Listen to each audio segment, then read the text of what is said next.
Hi పిల్లలు, ఈరోజు మనం చెప్పుకోబోయే కథ పేరు తాబేలు పక్షి.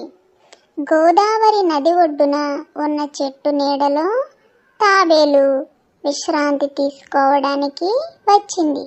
ఆ చెట్టు కొమ్మన గూడులో ఉన్న పక్షిని చూసి ఇలా అంది, మీ ఇల్లు ఎంత చెత్తగా ఉంది. విరిగిన కొమ్మలతో కట్టుకున్నారు. వర్షానికి గాలికి ఉంటుందో లేదో తెలియదు. ఇక మీకేమి రక్షణ ఇస్తుంది?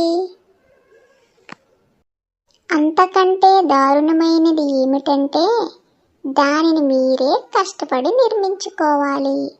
అదే నాపై ఉన్న గూడుని చూడు, ఎంత బలంగా ఉందో. ఏ ఇతర గూడు ఇంత గట్టిగా ఉండదు అంటూ హేళన చేసింది.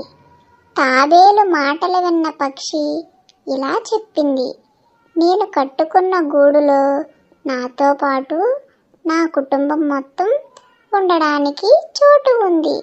కానీ నీ గూడు నీకు తప్ప ఇంకా ఎవ్వరికీ రక్షణ ఇవ్వలేదు. నీ గూడుతో పోల్చుకుంటే నా గూడు ఎంతో విలువైనది అని బదులిచ్చింది. నీతి, అందరికంటే మనమే గొప్ప అనుకోకూడదు. ఎవరికి ఉండేది వారికి